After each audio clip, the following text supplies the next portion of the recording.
sendiri, leader saya sendiri, insan yang bertanggungjawab memperkenalkan Forever kepada saya, a genuine person, a sincere person, orang kata, ialah mewarisi semangat ataupun sifat-sifat ketua itu daripada atas sampai bawah, sampai ke Dr. Pau ni, membawa semangat Forever daripada Sifu kepada si Ben Zalin kepada Dr. Pau sampai kepada saya, macam tu. So I really hope everyone is in a good condition, in pink health. Malam ini kita ready untuk gather macam-macam ilmu. So untuk introduction, saya akan perkenalkan speaker kita untuk malam ni. So I can see kita ada macam-macam pelbagai background kita punya participant malam ini. So welcome everyone. Hi, my name is Nur Atira binti Said. Saya salah seorang supervisor di dalam rangkaian Dr. Pau sendiri. Dan berumur, tak payahlah. Muda-muda semua dalam ni, kita sentiasa muda dengan Forever, sentiasa always young di hati dan juga di wajah gitu. Okay. Lepas tu untuk speaker pada malam ini saya akan perkenalkan. Nama penuh ialah Mara Kafia. Nama Chinese-nya ialah Han Hai Pao. She's a doctor, seorang doktor. Dan kalau tengok dekat sini, cuba teka. Doktor kita berapa orang? Dah berkahwin ke belum? Kalau nak tahu Dr. Pau kita ada 7 orang anak 7 kids, okay? She's a doctor and she has 7 kids. Saya pun tak mampu. Okay, bukan 1, 2, not 1, 2, 3 but 7 kids. Lepas tu a graduate from University Indonesia Jakarta dan telah tamat medical doctor pada tahun 2006. She owns her own clinic here in Malaysia as well as Indonesia. Dekat sini pun ada. Dekat Indonesia pun ada klinik. Lepas tu mempunyai bidang dalam OB-GYN selama 10 tahun. For 10 years, okay? Okay, speaker malam ni bukan calang-calang speaker, okay? Lepas tu memiliki kepakaran dalam mengendalikan ultrasound 4D, 5D dan juga 6D. Saya akan brief sedikit background apa yang doktor pernah tempuh sebelum ni. Pada tahun 2001 beliau didiagnos penyakit ITP dan memerlukan pengambilan steroid dos tinggi untuk rawatan, okey. Selepas itu pada tahun 2017 terkena minor stroke dan diketahui memiliki penyakit MSK. Nanti doktor akan explain. Okey. Kalau macam bahasa yang mudahnya, buah pinggang berpasir. Lepas tu diberitahu, she's been told that she needs to take antibiotic for as long as she needs, seumur hidup katanya. Lepas tu berat badan teruk, sekarang tak macam anak 7 berat badan macam orang mengandung 9 bulan. Lepas tu sekarang ni tak macam tu pun. Lepas tu sakit lutut, sakit tumit, darah tinggi, kolesterol dan juga border kencing manis. Lepas tu dia diperkenalkan dengan program Clean9. So malam ni kita akan belajar lagi pasal program Clean9 ni. Doktor akan explain dengan lebih detail. Dan selepas itu kita akan dengar semua daripada doktor perkongsian yang bakal diceritakan. Ini adalah sesuatu yang orang kata real result on real people. So without further ado, tak nak bazir masa, tak nak panjang-panjang bibel, saya akan welcome to the floor Dr. Han Hai Pao untuk perkongsian malam ini. Silakan doktor. Silakan doktor. Terima kasih kepada MC hebat kita malam ni. Saya punya supervisor Nur Atira. Okey, Assalamualaikum warahmatullahi wabarakatuh. Pagi. Sebelum saya mula, tengok berapa orang participant dah. Bagi saya 9333. Type 9333. Bagi panas sikit malam ni sebab saya nak cerita satu perkongsian yang saya alami 3 tahun lepas. Dan saya akan kongsi kepada semua macam mana saya boleh melepasi penderitaan saya 3 tahun lepas tu. 9333. Okey, saya akan mula share screen.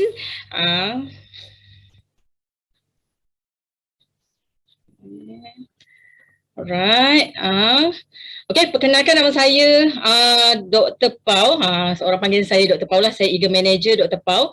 Sebelum saya mulakan skrin saya nak ucapkan terima kasih kepada Sifu saya, Sifu Dato' Desmond yang memberikan peluang saya untuk berkongsi ilmu malam ni, kepada Simu dan kepada saya punya upline, Coach Azeline. Okay, saya nak share skrin. Okay, sekejap. Right. Okay. Ini tadi saya punya MC hebat dah perkenalkan, so saya tak payah cerita.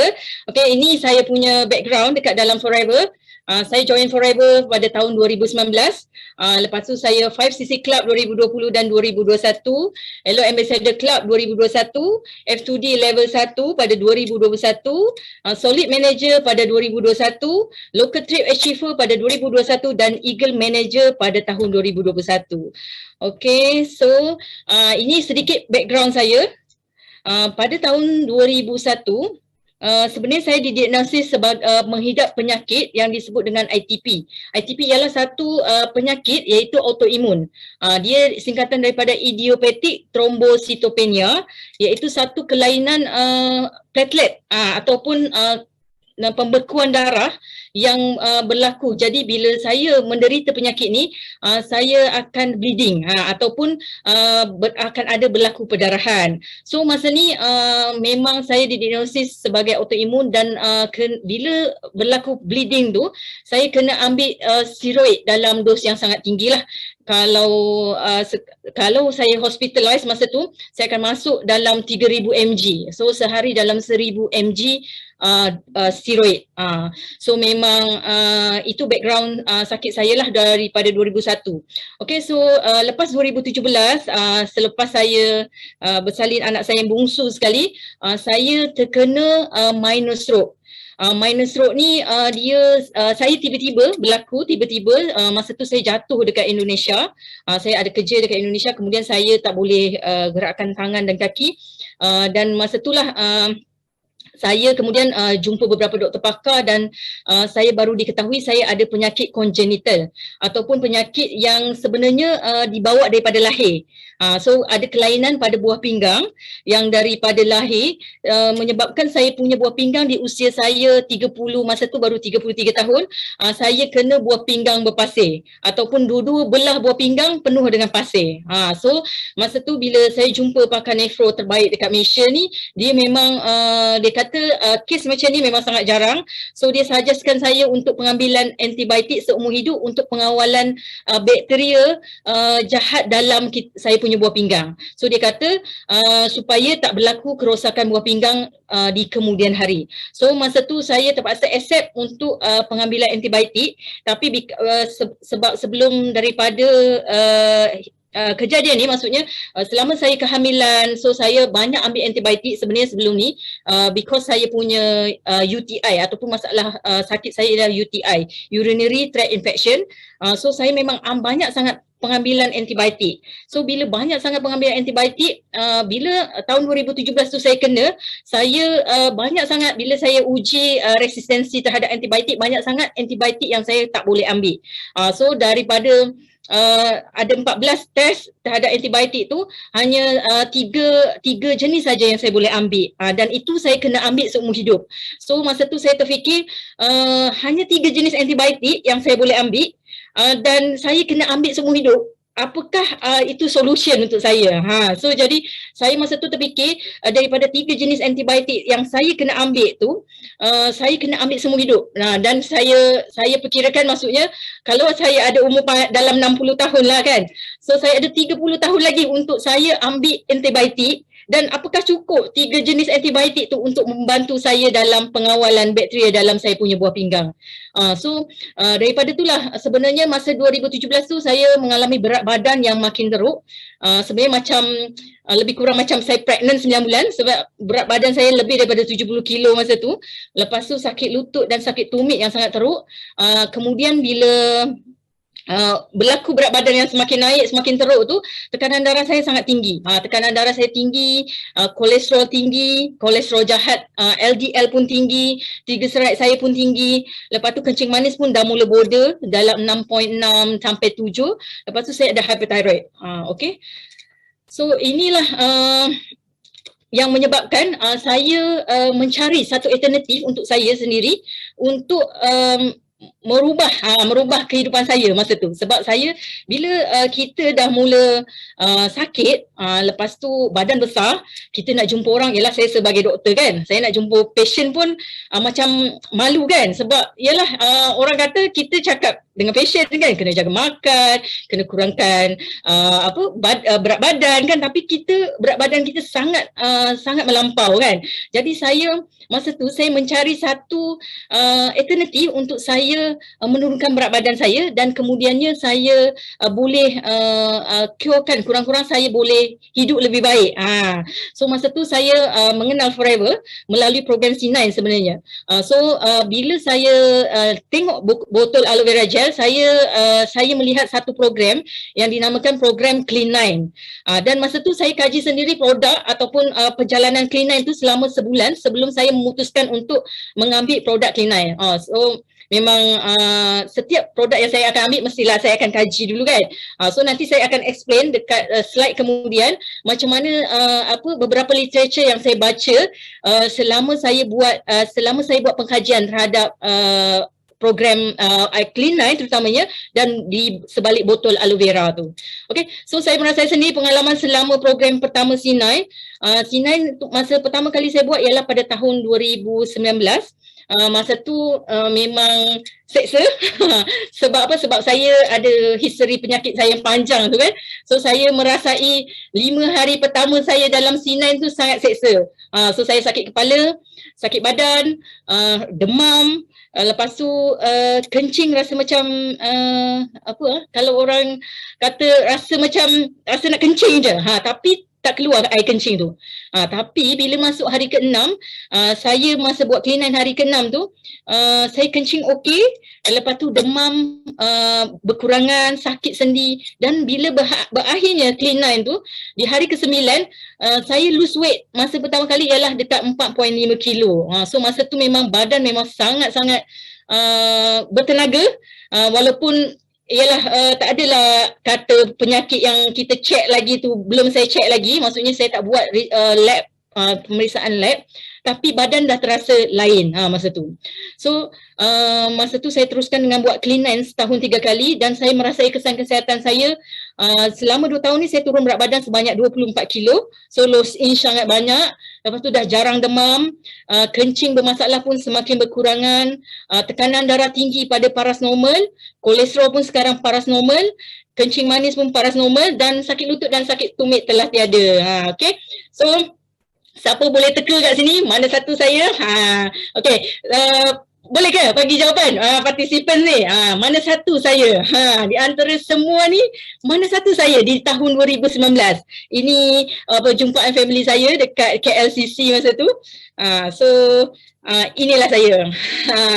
So masa tu memang macam mengandung 9 bulan kan. Berat saya ialah 76 kilo masa tu. Okay, so ini perubahan yang saya alami setelah saya membuat Clean9 beberapa kali set dan istiqomah di antara Clean9 satu ke Clean9 berikutnya dengan produk yang sama dengan produk selama Clean9 ni. So masa sebelum 2019 berat saya ialah 76 kilo, dan sesudah berat saya ialah 52 kilo. So sekarang dalam 51-52 kilo. So saya lose weight dalam 24 kilo. So siapa yang pernah ada pengalaman berat macam saya ni, 76 kilo ni, cuba partisipan tulis satu. Siapa yang pernah berat badan overweight ataupun obesity? Siapa yang ni? Boleh tulis satu kat ruangan chat So nanti kita akan berkongsilah sebab saya pun ada pengalaman yang sama. Ramai juga kan? Ramai juga sebenarnya yang mengalami berat badan yang berlebihan. Okay, so next slide. Sebenarnya saya bukan saja tadi macam masalah kesihatan yang tadi, sebenarnya muka saya pun break out lah sebab ada masalah imbalance hormon. So bila berat badan berlebih, sebenarnya kita punya badan hormon dalam badan kita pun jadi tak balance. So apa yang berlaku, selain susah nak turun berat badan, walaupun kita kawal pemakanan masa tu, kita cuba untuk kurangkan makan, kita buat exercise kan, tapi sebab kita punya metabolisme tak bagus, so muka breakout. Muka saya memang sangat teruk masa tu. Memang kerap naik jerawat yang macam besar-besar dan berbekas, dan dia memberikan bekas jerawat. Okay. So sekarang alhamdulillah jerawat dah memang jarang sangat nak naik kat muka. Sebab itulah nanti saya share macam mana saya boleh berubah dalam 2 tahun, hampir 3 tahun ni. Okay, ni yang gambar sebelah kiri ialah gambar first time saya selepas saya buat Clean9. Muka dah bersih sikit, muka dah bersih sebab masa tu saya ada turun 4.5 kg.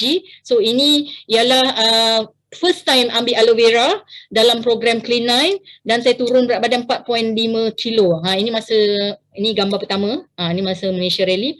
So ini gambar later saya masa pergi Eagle Manager Cancun, Mexico. Masa ni baru bangun tidur. Baru bangun tidur dalam flight lama. Okay. So saya nak cerita sikit hari ni.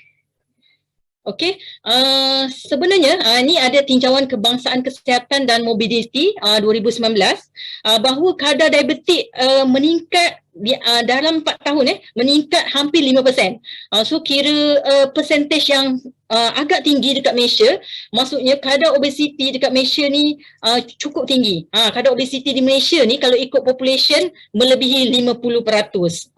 So memang cukup tinggi kadar obesiti dekat Malaysia ni. Okay, so kalau kita tengok, okay, obesiti meningkatkan risiko. Sebenarnya bila kita ada berat badan yang berlebihan, dia akan meningkatkan risiko kita untuk yang pertama, boleh berlaku stroke. Lepas tu boleh berlaku kencing manis macam saya tadi tu kan. Saya pun bila berat badan berlebihan, gula dalam darah automatik dia akan agak meningkat. Walaupun mungkin kita tak diabetik lagi, tapi kita dah kategori yang border dia punya diabetik kan. So ada vena varicose ataupun penyumbatan saluran pembuluh darah balik untuk ke dalam organ. So ada bengkak-bengkak dekat bahagian kaki. So yang kadang-kadang masalah yang ni dia akan memperteruk bila kita ada pregnant kan ataupun bersalin. Okay, so ada serangan jantung kalau kita tengok kat sini, lepas tu ada sakit sendi, tekanan darah tinggi, lepas tu ada kematian pramatang ni untuk ibu-ibu yang pregnant lah. Selalunya kalau pregnant, ibu tu ada obes, kemungkinan baby akan lahir pramatang tu tinggi dan berlaku kematian. So sebenarnya banyak sangat lagi efek daripada obesiti ni. Tu sebabnya kita ada dalam Forever ni ada satu program yang disebut dengan Clean9. Clean9 ni sebenarnya apa Clean9 ni kan? Selalu kita dengar C9 kan. So dekat sini ada tak yang tak pernah lagi dengar C9 ni? Cuba bagi respon siapa yang tak pernah dengar lagi C9 ni. Type 3. 3. Siapa tak pernah dengar lagi tentang C9 ni? Baru join ke kan? Prospek ke? Tulis 3. Siapa tak pernah dengar lagi tentang C9 ni? Ada? Ada juga. Ada yang 14 tahun lah. Clean9. Okay. So apa itu program Clean9? Clean9 ialah langkah pertama ataupun kita punya pintu kan untuk menghala gaya hidup yang membantu untuk pengekalan pengurusan berat badan. Dia sebenarnya bukan saja pengurusan berat badan So saya kat sini saya akan tekankan untuk perubahan gaya hidup secara sihat, secara berkekalan.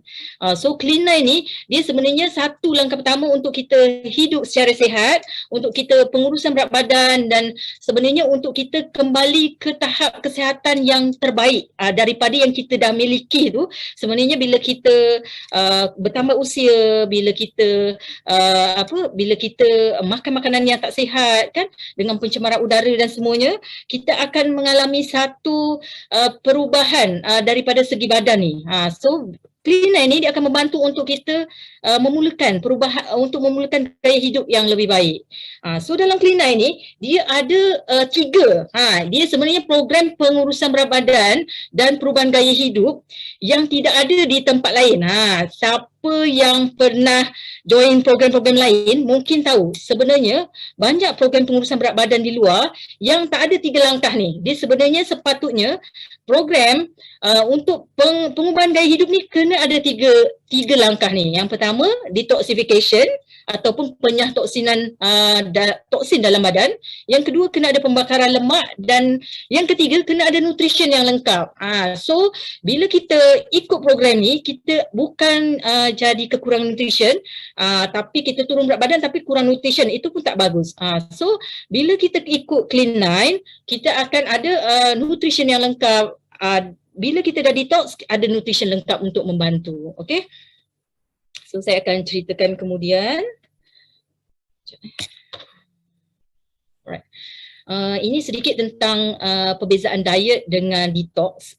Sebenarnya diet ni kita cuma fokus pengambilan makanan je, tapi kita lupa untuk buat servis ataupun detox. Sebab kalau kita tahu toksin bukan hanya masuk ke dalam badan melalui makanan, tapi toksin juga masuk melalui udara.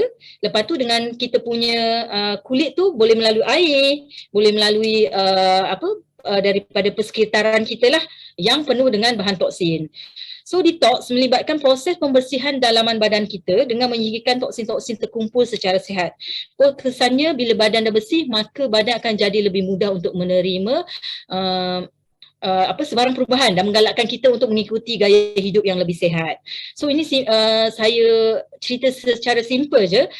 Biasanya kalau kat luar tadi orang buat diet untuk penjagaan makanan je, tapi dia lupa untuk buat detox. Sebab apa penting?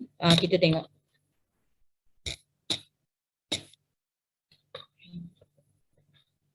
Right, ini sumber toksin.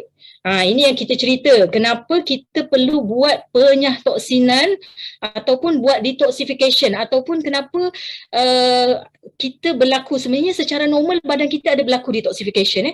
Daripada mana sumber toksin tu kan? Sebenarnya kalau daripada eksternal ataupun daripada luar, dia daripada pollution udara, daripada air kan.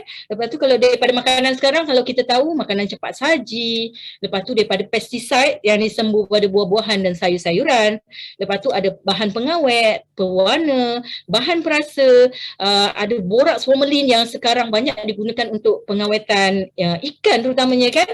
So sebenarnya macam formalin ni dia diguna pakai untuk awetkan mayat. Sebelum ni kita memang pakai untuk awetkan mayat kan, tapi sekarang ni kita guna untuk di makanan. So bila kita ambil, dia jadi zat toksin pada badan kita. So yang daripada luar juga gaya hidup, contohnya merokok, ambil alkohol kan.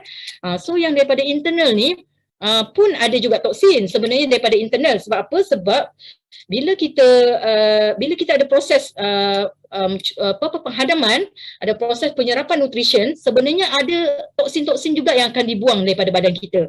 So ada bakteria berbahaya di usus, lepas tu ada radikal bebas yang akan dilepaskan, lepas tu ada ureum, amonia, ada asam urat ataupun uric acid, dan stres. Kadang-kadang toksin pun datang daripada stres ataupun fikiran dan emosi kita yang negatif. So ini jadi sumber toksin badan kita. Okey. Ini secara normal sebenarnya ada proses pembuangan toksin dalam badan kita. Ataupun kita sebut organ yang terlibat dalam detoxification itu ada skin, ada kulit. So kulit bila ada toksin dalam badan kita, dia akan keluarkan. Nanti next slide kita akan lebih cerita lebih detail. Ini ada kulit. So ada hepar ataupun hati, dia memang organ yang terlibat dalam detoxification secara alami. Lepas tu ada lung, peparu kita, lepas tu ada buah pinggang, dan yang utama ialah di GI tract kita ataupun gastrointestinal, saluran gastrointestinal. Okay, so kalau kita tengok ya, walaupun hati dianggap sebagai organ utama detoxification, kan kalau kita tahu orang selalu kata organ utama atau yang buang toksin dalam badan kita ialah hati, tapi sebenarnya saya nak bagi tahu integriti penghalang sel-sel epitelium usus yang berada di saluran gastro-usus kita itu ialah tapak utama untuk menangani beban toksin. Tu sebenarnya kita punya dalam kita punya Clean9, kita punya fokus utama detoxification ialah pada saluran gastro-usus ni ataupun saluran GI tract kita. So baru nanti kita akan masuk juga kepada detoxification hati juga. Tapi yang utamanya kita buat Clean9 ni, di dalam program Clean9 ni kita tumpu pada pembuangan toksin di saluran gastro-usus supaya lebih optimal dan tidak berlaku kemasukan balik ke dalam kita punya saluran usus dan kemudian dilepaskan ke dalam organ kita. So sebenarnya sepanjang hayat GI tract memproses lebih daripada 25 tan makanan.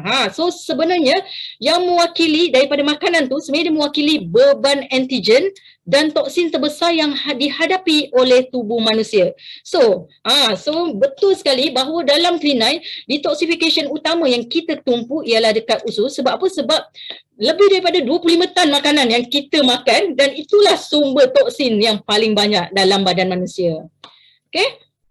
So ni saya cerita sikit secara alami, secara natural, badan kita memang Allah dah bekalkan ada proses detoxification yang berlaku di dalam kita punya gastro usus ataupun GI tract tu. So kalau kita tengok ada xenobiotik ni semacam toksin lah, semacam toksin. Sebenarnya dia daripada lingkungan. So dia ada kita punya mikroorganism ataupun bakteria baik dalam usus. Bila ada masuk je toksin, dia akan terus ikat. Ini kita sebut dengan direct pembuangan toksin di dalam usus kita. So masuk je toksin, dia akan ikat dan kemudian yang ikat ni mikroorganisme dalam kita punya saluran penghadaman. So dia ikat dan kemudian dia akan buang macam tu. So yang ini memang yang ini memang sangat kompleks. Sebenarnya yang indirect sangat kompleks bila ada macam toksin daripada luar, dia akan conjugation, dia akan masukkan daripada hati juga, dia ada proses antara liver dengan masukkan ke intestine akan balik lagi ke liver, lepas tu dia pun akan diikat, toksin ni akan diikat oleh kita punya sistem limfoid ataupun kita punya sistem pertahanan imun. So dekat sini ini yang sangat kompleks. Ini yang sangat kompleks ni, ini yang kita perlukan. Kita perlukan sumber suplemen ataupun bantuan pemakanan yang boleh mengoptimalkan kita punya proses indirect pembuangan toksin dekat kita punya usus. Mungkin sampai ada orang tanya kan dengan saya kan, Dok, kenapa tak boleh pakai natural je kan? Kita natural je, jaga makan, kita exercise kan, tak perlulah ada program Clean9 ni. Saya selalu cakap inilah yang sebenarnya kita perlu makanan tambahan. Sebab apa? Sebab satu, liver kita tu tengok kalau kita punya tengok proses pembuangan toksin sangat sukar dekat kita punya gastrointestine. So liver ni bila dah banyak sangat toksin, dia pun dah penat. So kita punya saluran intestin ni dekat bakteria-bakteria baik ni pun dah tak banyak. So memang sangat sukar untuk kita buang xenobiotik ni. Di sinilah proses kita perlukan makanan tambahan ataupun makanan yang boleh support kita punya sistem penghadaman dengan kita punya sistem hati. Nanti dekat produk Clean9 saya akan explain ya. Okey, ini secara lagi nampaklah proses detoksifikasi dalam badan kita. Okey, so toksin akan masuk lalu kita punya lung, kita hirup udara yang tak cantik, udara yang ada pollution, udara yang ada asap rokok. So daripada kita punya kulit, daripada bahan-bahan kimia sekitar atau kita punya gut ni, daripada pemakanan kita, so dia akan masuk ke liver. Liver ni, tapi dia akan dikeluarkan balik melalui kulit, buah pinggang, kita punya kolon, kita punya lungs, lalu kulit ni dengan berpeluh. Kalau masuk buah pinggang dia akan jadi urine ataupun air kencing. Lepas tu kalau melalui kolon kita akan ada feces, dekat lungs kita akan keluarkan carbon dioxide. Tapi ni proses yang tadi saya cakap ni, dekat liver ni dia akan masuk balik ke intestine tau. So bila dekat intestine ni tak proses kita punya toksin, dia akan masuk balik ke dalam organ-organ lain. Inilah yang berlaku excess toxins ataupun toksin yang berlebihan di dalam badan kita. So bila berlebihan, apa yang terjadi? Dia akan simpan. Kalau fat soluble ataupun yang toksin yang larut dalam lemak, contohnya macam pesticide, macam hormon ni banyaklah sekarang kita tahu macam ayam yang diinjek dengan hormon, lepas tu heavy metals, banyaklah kita makanan-makanan ataupun sumber air kita tercemar dengan heavy metals ni kan. So bila yang toksin yang larut dalam lemak ni, dia akan disimpan di dalam sel lemak, dia akan masuk ke bone marrow, kita punya sumsum tulang, liver, tu dia akan masuk balik tau ke dalam kita punya sistem liver. Sebenarnya semua ni bila kita tak jaga kita punya intestine, dia akan masuk balik ke dalam sistem organ kita. So kalau yang water, dia akan jadi masuk ke joint, ke blood circulation, ke tissue, ke muscles. So apa yang berlaku bila kita terlebih ataupun toksin banyak dalam badan kita, ataupun toksin tak boleh dibuang secara semula jadi oleh badan kita dan kemudian toksin masuk semula ke dalam badan kita, apa yang akan berlaku? Kita jadi ada acne ataupun berjerawat. Macam kes saya tadilah, naik jerawat, senang naik jerawat, sebenarnya sebab kelebihan toksin.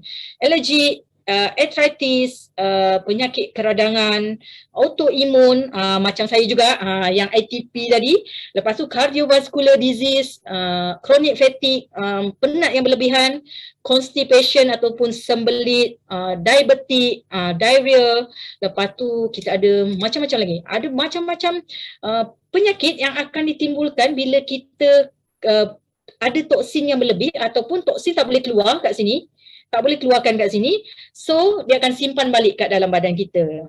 Ini yang kita perlu jaga supaya toksin tak masuk semula ke dalam sistem badan kita. Okay? Okay.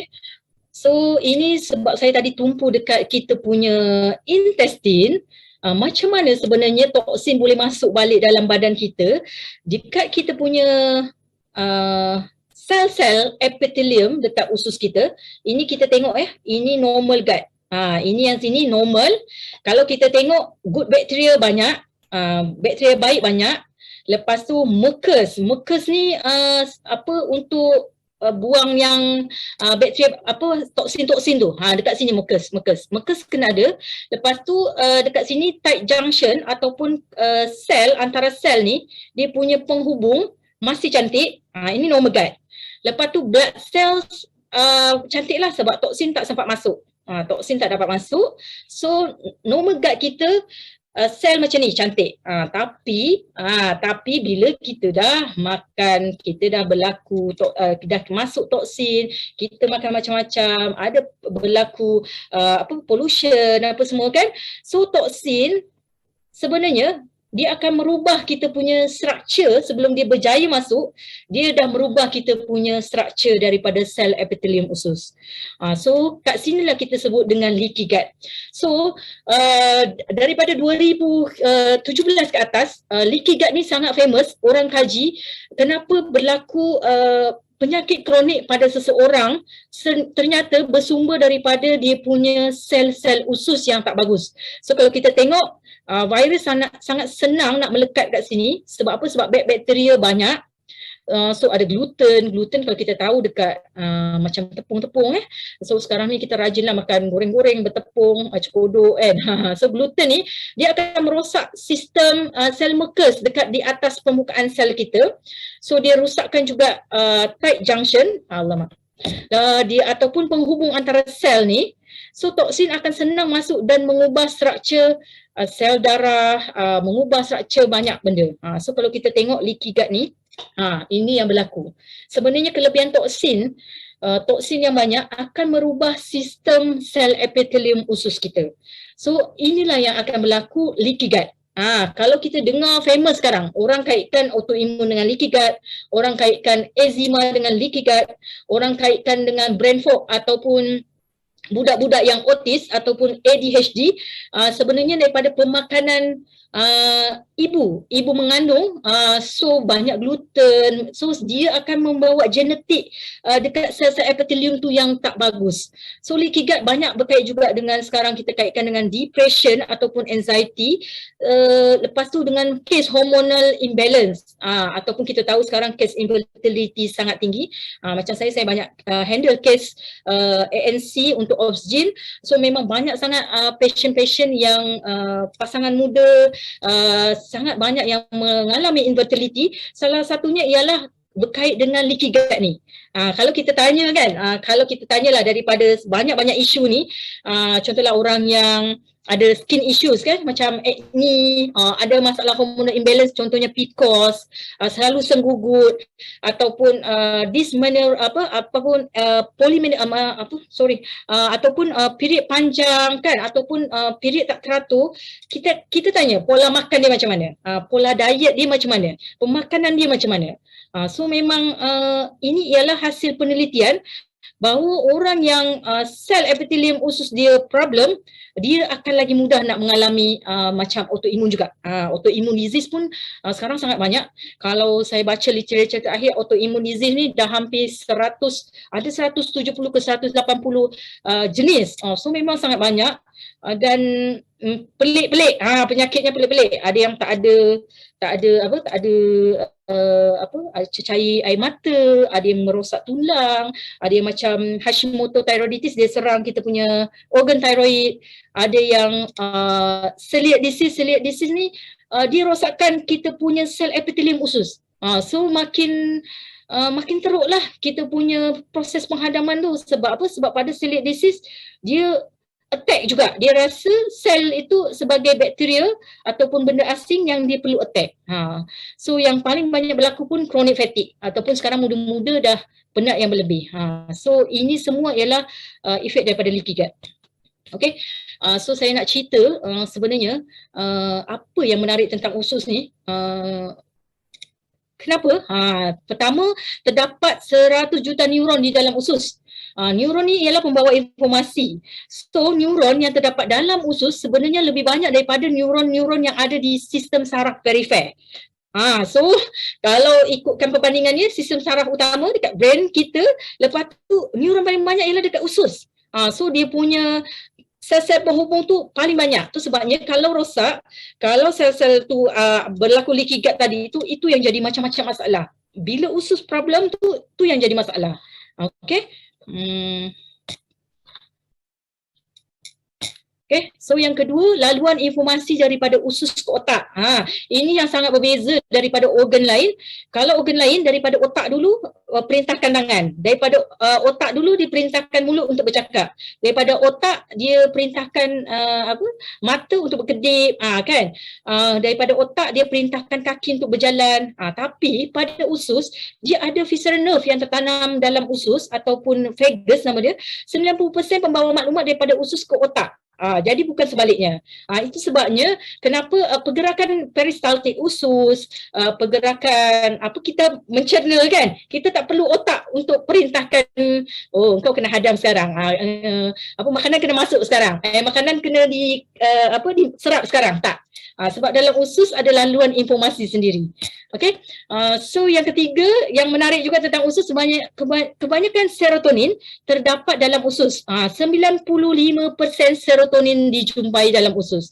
So fungsi serotonin ni banyak membantu mengawal mood dan tingkah laku, mengawal selera makan, tidur, memori, keinginan, lepas tu serta keinginan seksual.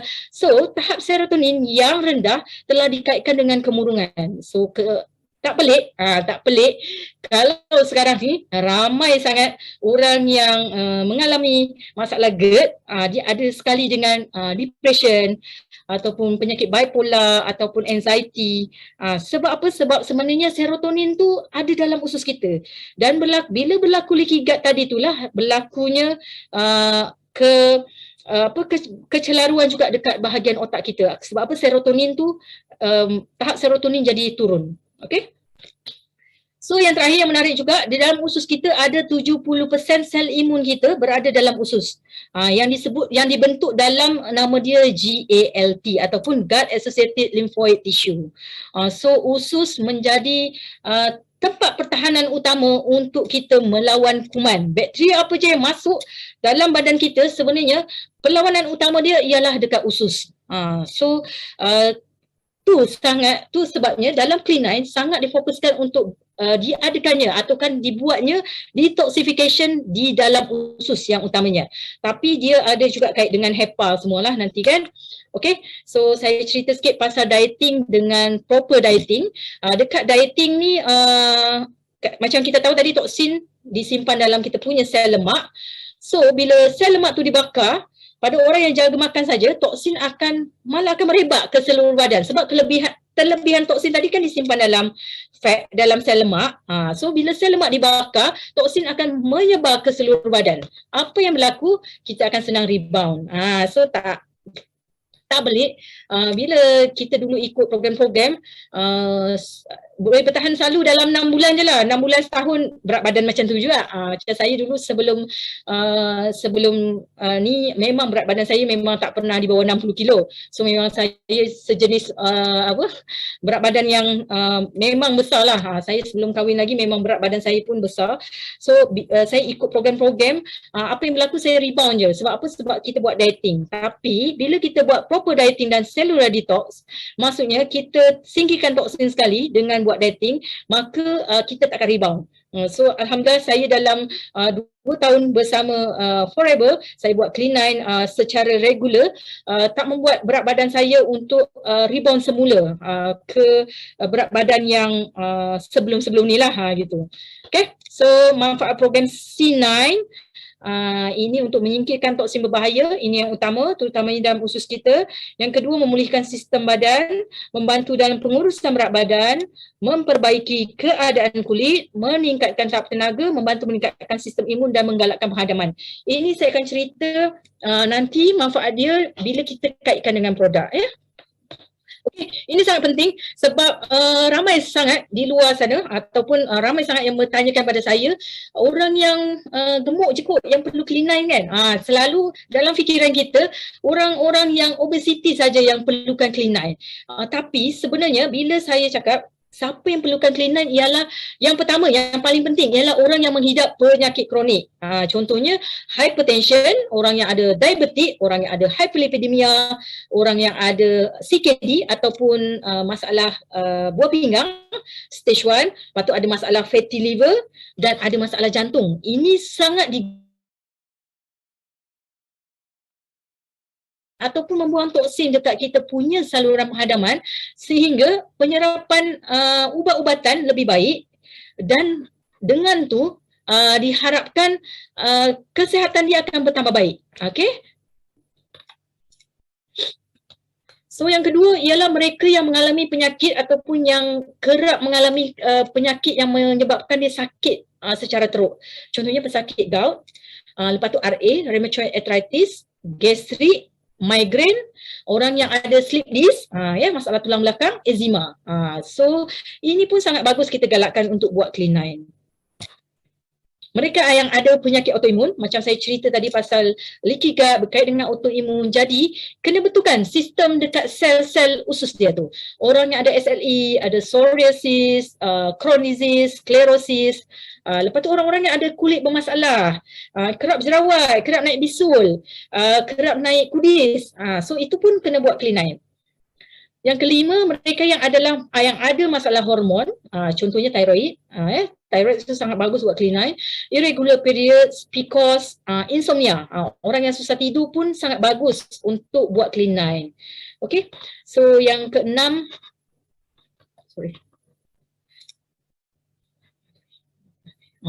Okay, yang keenam ialah orang yang obesity, confirm lah orang yang obesity ni salah satunya untuk boleh buat Clean9, tapi yang utamanya ialah orang-orang yang ada masalah chronic disease. Okay, mereka yang ada masalah psikologi, contohnya stress, depression, anxiety, schizophrenia, dan yang terakhir ialah badan bertoksin. Maksudnya orang yang mungkin secara medis dia tak kita detect lagi ataupun kita diagnosis lagi dia mengalami penyakit, maksudnya dia tak ada kencing manis macam kita sebut daripada 1 sampai 7, tapi badan dia bertoksin. So kena juga buat clean. Contoh tanda-tanda badan bertoksin, yang pertama ialah dia kerap sembelit. So bila sembelit, dia sebenarnya salah satu tanda bahawa kita punya usus najis kita sangat susah. Sebab apa? Sebab bakteria baik dalam usus kita kurang, so najis tersumbat dan menyebabkan pengambilan air daripada kita punya usus tu banyak, so najis jadi keras. Okay, so sebabnya susah nak dikumukan. Yang keduanya, kembung perut. Orang yang kembung perut, kerap kembung perut, sendawa, kerap buang air pula, kerap kentut kan. So sebab apa? Sebab angin terperangkap dalam usus, so menyebabkan dan usus yang tak bersih lah. So dia sebenarnya bakteria yang jahat bila banyak dalam kita punya perut, dia akan menyebabkan penghasilan gas dalam perut kita. Sebab bila bakteria jahat menguraikan makanan, dia akan menghasilkan gas. Gas itulah yang akan menyebabkan kita jadi macam sendawa, perut tak sedap, rasa angin, rasa badan lesu, lemau kan. Lepas tu sering sakit kepala. Okay. Lepas tu ada masalah penghadaman, selain gastrik tadi, cirit-birit. Lepas tu terlalu kerap membuang pun tak bagus juga.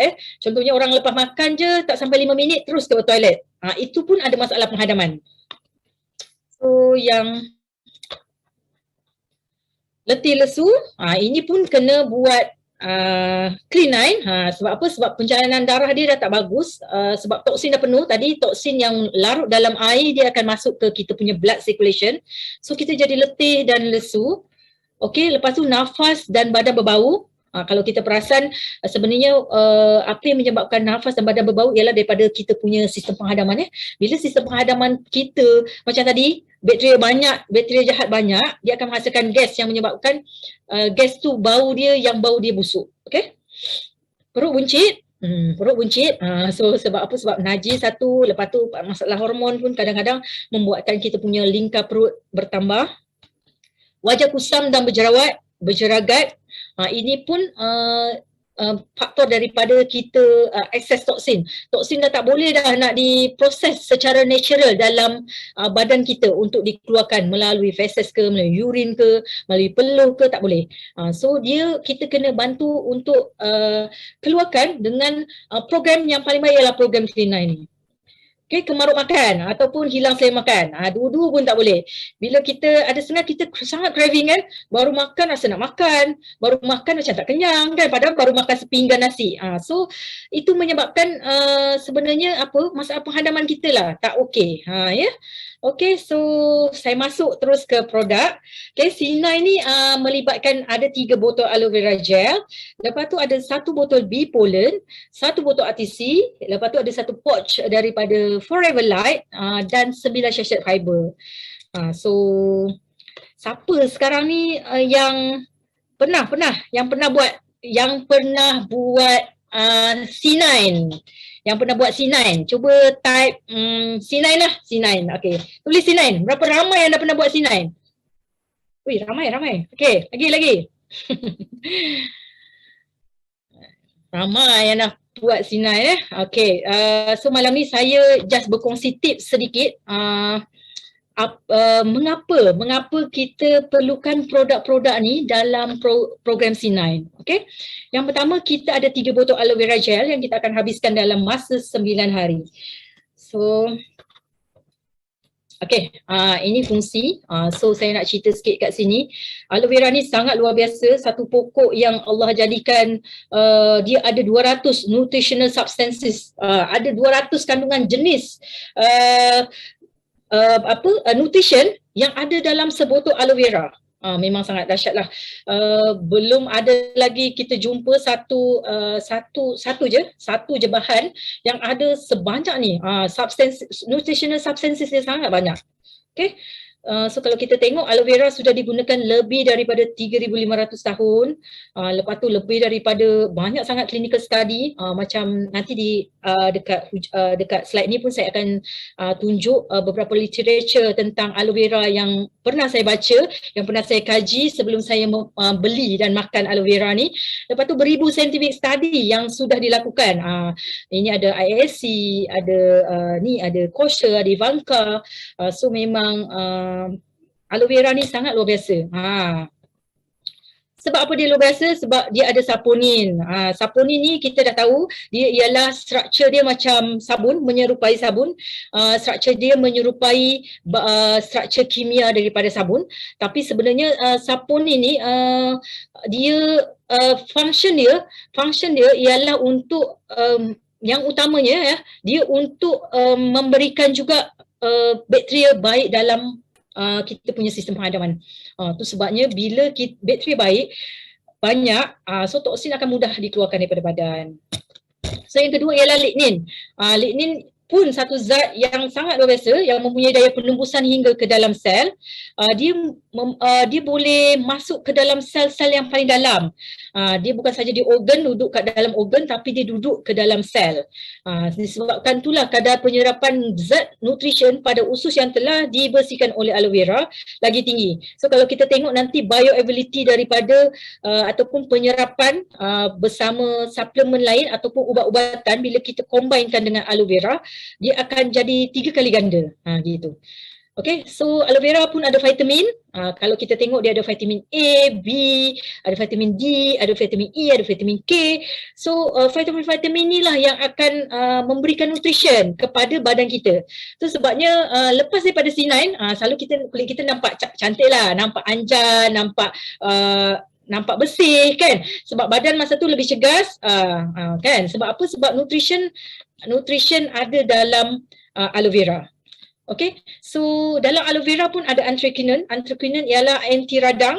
Dia untuk antibakteria, untuk antivirus, untuk antifungus yang ada dalam semula jadi dalam aloe vera. So sebabnya bila kita buat clean, bila kita ada proses detoxification yang sempurna dekat kita punya saluran penghadaman ataupun gastro-usus tu, kita akan nampak kita punya sistem imun akan lebih baik. So kalau orang lain senang ialah zaman COVID ni, macam sekarang ni saya pun masih berhadapan dengan kes-kes COVID dekat klinik dan hari-hari berjumpa dengan pesakit-pesakit COVID dan alhamdulillah dengan aloe vera gel sangat banyak membantu saya. Kalau tak 3 tahun lepas saya memang saya kalau jumpa pasien yang sesama, saya akan sesama. Tapi alhamdulillah walaupun berhadapan hari-hari dengan pesakit-pesakit COVID yang kita diagnosis, kita bercakap dah, kita dah periksa, tengok-tengok 3 hari kemudian dia datang dah positif COVID. Tapi alhamdulillah memang sistem imun sangat jauh berbeza sebelum kita ambil aloe vera dengan sesudah. Sebab apa? Dalam aloe vera ada anthraquinone ni. Okay, so ada mineral, ada magnesium dalam aloe vera, ada kalium, kalsium, ada fosfor, natrium, chromium, ada ferrum, ada zinc. So ini semua akan membekalkan elektrolit yang baik dalam badan kita. Selain vitamin, badan kita pun perlukan mineral ni. Okay, so ada juga asid amino dalam aloe vera gel. Saya nak cerita sikit asid amino sebenarnya dia satu untuk bagi pembertumbuhan sel baru dan tisu. Tapi asid amino pun nanti dia berfungsi sebagai mempermudah proses detoksifikasi dekat organ hati. Sebab apa? Asid amino ni nanti dia akan hasilkan glutathione dan taurin sebagai bahan untuk penyah toksin yang membantu menyingkirkan bahan kimia toksik dari organ hati. So asid amino daripada aloe vera, sebenarnya aloe vera pun dia bukan saja membantu detoxification di level pertama daripada pemasukan makanan di gastro-usus, dia juga membantu di level hati ataupun hepa kita. Okay, so aloe vera gel pun ada enzim pencernaan ataupun penghadaman. Dia ada enzim-enzim yang membantu untuk penyerapan nutrition kan. So untuk menggalakkan lagi, enzim ni akan menggalakkan lagi bakteria baik untuk menggalakkan penghadaman kita. Okay, so dia pun ada monosaccharide yang ada glukomanan untuk merangsang sistem imun. Selain tadi kita ada asid amino, kita ada anthraquinone untuk sistem imun. So ada aloe vera gel pun, ada asimanan. Asimanan pun untuk pembentukan untuk sel imun. Dia akan bentuk sel darah putih untuk menguatkan sel antibody kita. So ini ini beberapa literature yang saya baca sebelum saya mengambil aloe vera dulu. Okay, kalau kita tengok ini satu literature daripada Chile. Dia kaji dengan study support prebiotic potential of aloe vera dalam polysaccharides. So dalam aloe vera dia ada polysaccharides, dia sebagai prebiotic ataupun kalau kita tengok ni, polysaccharides from aloe vera may boost the growth of beneficial gut bacteria. Alamak, ya Allah. Hilang. Okay, jenis bakteria dia ialah Bifidobacterium spp dan Lactobacillus spp. Jadi sebenarnya aloe vera dia menggalakkan pertumbuhan bakteria-bakteria baik. So polysaccharide yang ada dalam aloe vera dia akan menggalakkan, sebab bila saya kaji tentang leaky gut masa saya kena autoimun dan kena penyakit kronik, saya kaji pasal leaky gut tau. Saya kaji tentang macam mana apa yang berlaku pada sel usus kita, kenapa kita jadi sakit kan. So bila saya kaji mengenai autoimun dan jumpa dengan leaky gut ni, saya jumpa bahawa banyak bakteria mati di dalam kita, bakteria baik yang mati dalam kita punya level sistem penghadaman kita ni. Sebab apa? Sebab pemakanan kita yang tak betul. So memanglah dulu sebab kesibukan ialah kalau kerja hospital kan mana sempat nak masak kat rumah kan, sama makan kat luar kan. So itu menyebabkan saya kaji satu literature ni dan saya mengatakan yes to aloe vera. Sebab apa? Sebab aloe vera sangat menggalakkan, bila hasil kajian dia ni, dia sangat menggalakkan dua bakteria bagus dalam kita punya perut. Yang pertama ialah Bifidobacterium dengan Lactobacillus. So sebenarnya tak payahlah dah nak ambil Lactobacillus daripada luar kan. Sebab apa? Sebab dalam aloe vera dia lagi boost dia punya pertumbuhan bakteria Lactobacillus tu. Dan yang paling power bakteria baik dalam perut kita ialah Bifidobacterium ni pun sangat digalakkan pertumbuhan dia jadi berganda-ganda oleh aloe vera ni.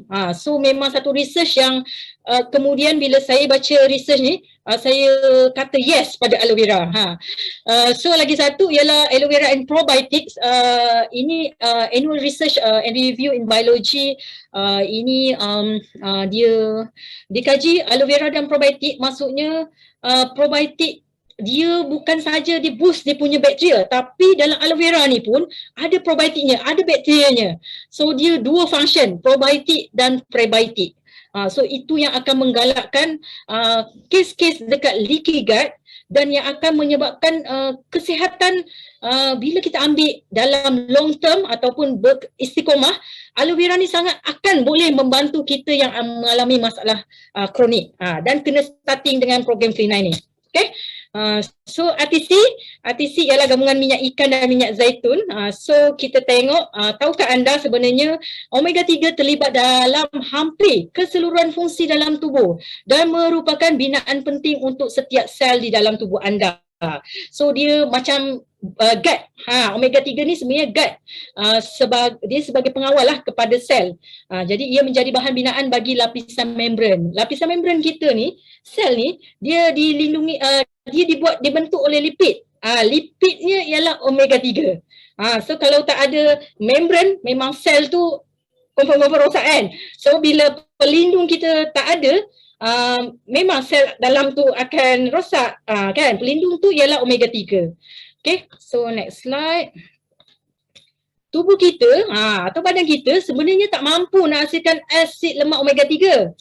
Jadi jangan pembentuk sel kita ni tak boleh macam ada setengah asid lemak boleh dihasilkan oleh badan kita, tapi omega 3 ni tak boleh. So kita kena dapatkan daripada sumber makanan kita harian. Tapi sumber makanan terbaik kita ialah sumber terbaik omega 3 ni ialah daripada jenis ikan kan. Tapi kalau kita tanyalah berapa orang yang ambil ikan dengan kualiti asid lemak omega 3 yang baik yang kita ambil seminggu lebih daripada 5 hari. Kalau macam tu saya survey dulu kejap. Type 5. Type 5. Siapa yang ambil jenis ikan yang kandungan omega 3 dia banyak, lebih daripada 5 hari dalam seminggu. Okay, type 5, type 5. Siapa? Tak ada ke? Tak ada ke? Tak ada. Tak ada. Alamak, ada. Oh, ada yang jual ikan ni ada. Ada. Tak ada. So sebabnya kita kena dapatkan daripada sumber makanan tambahan.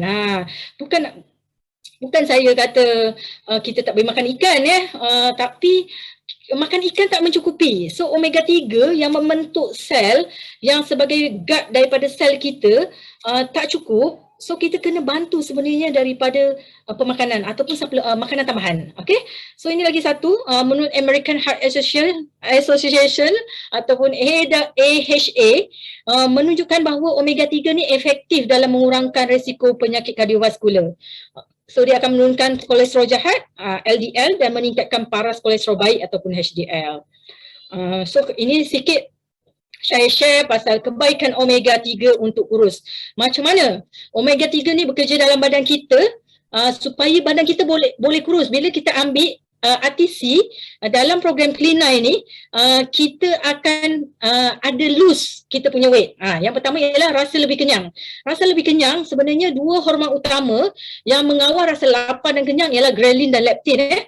So gabungan pemakanan yang seimbang dan pengambilan omega 3 ni dia dapat bermanfaat untuk mengawal hormon ni, mengawal atur dua hormon ni. So ghrelin dengan leptin ni akan seimbang.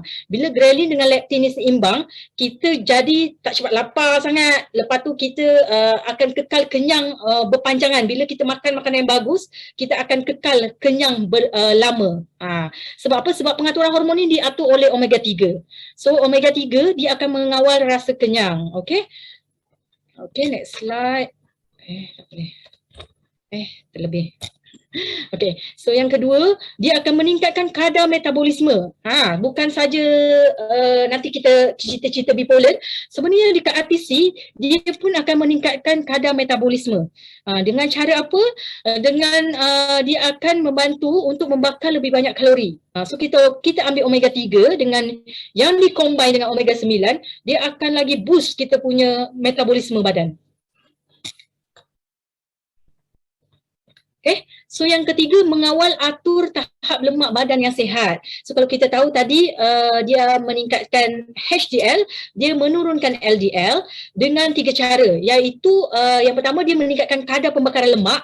So bila lemak kita ambil, dia akan lagi senang dibakar. Yang kedua, dia akan meningkatkan peredaran darah ke otot supaya bila kita bersenam dan lemak akan lebih banyak terbakar. So yang ketiga, mengawal paras lemak sihat yang terkumpul daripada pemakanan harian kita. So lemak yang ada dibakar. So yang bila kita exercise, dia akan bantu pergi kat kita punya peredaran darah ke otot tu supaya lagi banyak lemak yang dibakar. Lepas tu dia bila kita makan pun dia akan terus tukarkan. Omega 3 ni akan terus serap kita punya lemak. So omega 3 ni memang sangat dahsyat. Dia yang ada pun dia boleh bakar, yang kita simpan kalau kita bergerak lagi banyak kita bakar. Lepas tu yang masuk pun dia akan cepat ikat, kumpulkan dan dia akan buang. Okay. So yang ni mengempiskan perut dan mengecilkan saiz badan, confirm sebab proses daripada pembakaran lemak tadi. Membakar lebih kalori apabila bersenam, sebab omega 3 ni akan hantar jentera ke kita punya pembuluh darah. So dekat otot-otot kita, bila kita bersenam lagi banyak pembakaran lemak akan berlaku. Ini semua kajiannya compare dengan orang yang tak ambil omega 3. So yang keenam, meningkatkan paras insulin yang sihat. Ini sangat pentinglah sebab insulin merupakan karbohidrat di dalam, dia akan menukar karbohidrat di dalam makanan untuk menjadikan tenaga. Tapi kebanyakan kita, jadi untuk mengekalkan berat badan yang sihat, sebenarnya kita perlu tahap insulin tu kena seimbang, kena normal. Kalau tak, kita akan akan susah, karbohidrat tu susah nak ditukar kepada tenaga, ataupun dia karbohidrat yang kita makan akan ditukar jadi lemak. So dekat sini omega 3 akan dapat membantu meningkatkan kepekaan insulin badan. So bila semakin peka, semakin rendah kemungkinan makanan yang kita makan tu disimpan sebagai lemak. Sebab apa? Sebab insulin ni tukar kita punya karbohidrat ke tenaga, ke kalori. So kalau insulin kita bagus, kita tak sempat nak simpan karbo kita jadi lemak. Jadi sel-sel lemak. So kita tengok omega 3 pun sangat bagus untuk mengurangkan tekanan ataupun stres. Omega 3 mengawal atur tahap kortisol ataupun hormon kortisol ataupun hormon tekanan, hormon yang mengatur kadar kita punya depression. So hormon kortisol ni pun menggalakkan penyimpanan lemak. So bila lemak dengan stres ni, tu sebabnya orang yang cenderung obesiti ni cenderung lagi senang nak dapat stres. Sebab apa? Sebab hormon kortisol ni dia menggalakkan penyimpanan lemak ni. Dia menyebabkan kalau kita banyak sangat lemak, kortisol kita akan meningkat dan kita akan menyebabkan kita stres. Ini ringkasnya tentang minyak zaitun ataupun omega 3. Dia pun bersama-sama dengan omega 3 untuk meningkatkan sistem kardiovaskular, meningkatkan HDL dan menurunkan LDL. Lepas tu dia pun bersama-sama omega 3 membantu mengurangkan risiko depression, membantu mengekalkan tahap kolesterol yang sihat, membantu melegakan sembelit, ya. Lepas tu dia pun membantu mengurangkan risiko kanser payudara, membantu melindungi daripada colitis ulceratif. Ni pun autoimun punya kes, membantu menyembuhkan pembekakan pankreas dan membantu menguatkan tulang. So ini saya cerita pasal bipolar sebab dalam program Clean9 kita pun ada pengambilan daripada polen, iaitu sumber daripada madu. Okey, bipolar ada vitamin B6 dan B12. Dia ada B kompleks lah sebenarnya dalam bipolar ni. Ada B1, B5, B6, B12 berguna, tapi B6 dan B12 ni dia sangat penting untuk detoxification, proses detoxification. So B6, B12 ni dia akan menggalakkan pengaliran hempedu dari hati. Salah satu laluan utama untuk penyingkiran toksin adalah melalui hempedu, kan. So bila daripada hati dia nak buang, dia akan lalukan hempedu, dia masukkan ke dalam kita punya intestine. So sebaik saja hati telah memproses toksin, kebanyakan sisa molekul diletakkan dalam hempedu dan dihantar ke pundi hempedu dalam perjalanan untuk pembuangan najis. Jika aliran hempedu terhalang, toksin tidak dapat dikeluarkan. So bipolen sangat bagus untuk meningkatkan, mengoptimalkan proses detoksifikasi dekat dalam hati kita. Okay. So ini bipolen, dia ada multivitamin atau multimineral yang membantu mengekalkan tahap tenaga yang sihat. Lepas tu dia ada asid amino juga, ada enzim, asid amino tadi pembina sel. Lepas tu dia ada mineral juga, ada vitamin juga. Dan B-kompleks tu tadi untuk meningkatkan kadar metabolisme dalam badan.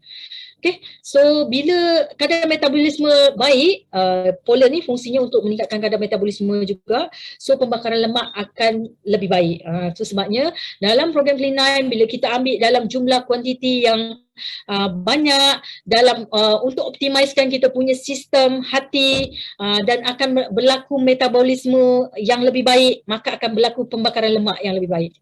Okay, kita next produk kita ialah Forever Light Ultra with aminotin. Okay, so kita tahu protein adalah nutrien asas pembinaan bagi setiap sel-sel badan untuk membina atau membaiki tisu-tisu dan otot-otot. Kajian menunjukkan bahawa protein juga penting untuk penurunan berat badan. So dalam kajian, pengawalan kalori dalam sajian yang tanpa protein akan menyebabkan kehilangan jisim otot. Sebelum kurang lemak tu, jisim otot akan berkurang. Tapi bila kita gabungkan diet kita dengan sajian yang ada protein, maka akan mengurangkan lemak badan, bukannya otot. So sangat penting protein dalam proses kita punya nak lose kita punya weight, nak firm kita punya badan, nak firm kita punya, nak shape kita punya badan, itu sangat penting. Okay, so yang sangat berlainan, Forever Light Ultra kita, dia dalam bentuk aminotin. Aminotin ni dalam bentuk digestive enzyme dah. So dia dah lagi mudah untuk penyerapan. So dia dah protein yang dah dipecahkan dalam bentuk yang kecil dan senang untuk diserap. So dia pun lactose free. So siapa yang allergic pada lactose boleh tukarkan pada Forever Light Ultra ni, boleh ambil. Tak ada masalah. So plant based protein yang berdasarkan nabati, ataupun sumber dia ialah soya lah, tapi dia non GMO, ataupun soy protein yang struktur dia bukan dibentuk secara kimia. Okay, so dia pun Forever Light pun ialah soluble fiber. Kalau kita tahu dia ialah serat yang larut dalam air. Dan yang paling penting, Forever Light Ultra ni ialah dia mendapatkan PDCAS 1. Apa tu PDCAS 1? Ialah Protein Digestibility Character Amino Acid Score, iaitu satu penilaian yang US FDA ataupun WHO punya FAO, Food Agriculture Organization, buat penilaian terhadap satu-satu produk protein. Dia akan kaji dua tau. Dia akan kaji dia punya asid amino ataupun kelengkapan asid amino yang diperlukan oleh badan. Ada berapa banyak asid amino yang ada dalam protein tu. Kalau dia mencukupi ataupun banyak memang yang untuk diperlukan oleh badan, so dia akan tanda 1. Okey. So yang keduanya ialah daripada penyerapan asid amino tu. Sebab kita punya Forever Light Ultra ni dalam bentuk aminotin, so digestion dia sangat-sangat bagus. Tu sebabnya kita punya Forever Light Ultra ni dia punya PDCAS ialah 1. Maksudnya asid amino lengkap dan sangat mudah kita cerna. So kalau kita compare dengan susu lembu, sama. Susu lembu yang berkualiti ni kan, PDCAS dia pun 1.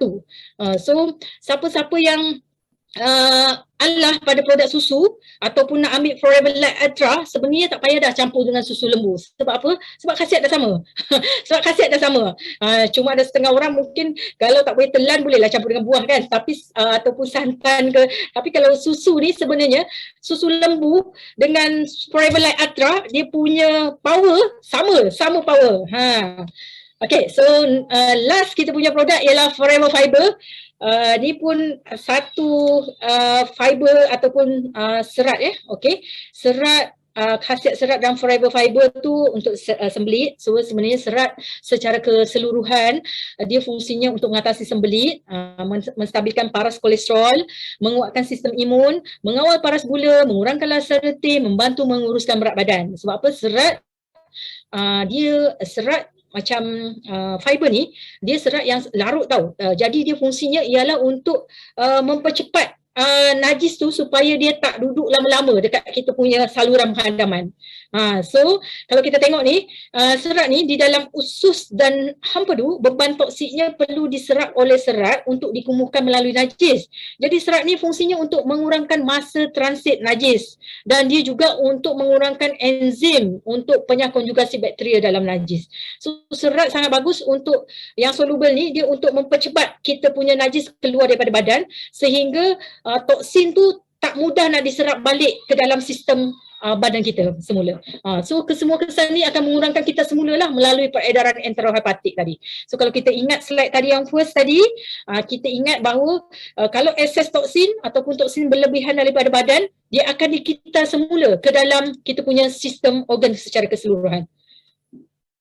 So fiber, cara dia minum, boleh campur dengan air. So kalau kita tengok satu stick daripada fibers bersamaan dengan 2 slice of toasted whole wheat bread. So kita punya fiber boleh take consume macam tu je. So boleh macam tu je, atau boleh nak campur buah, boleh nak campur dengan air, boleh. Ini kita tengok kandungan dalam fiber. Yang utamanya dia ada Arabic gum. Arabic gum dia pun satu makanan sunnah yang sangat hebat yang disebut dalam hadis. So ada dalam kita punya fiber.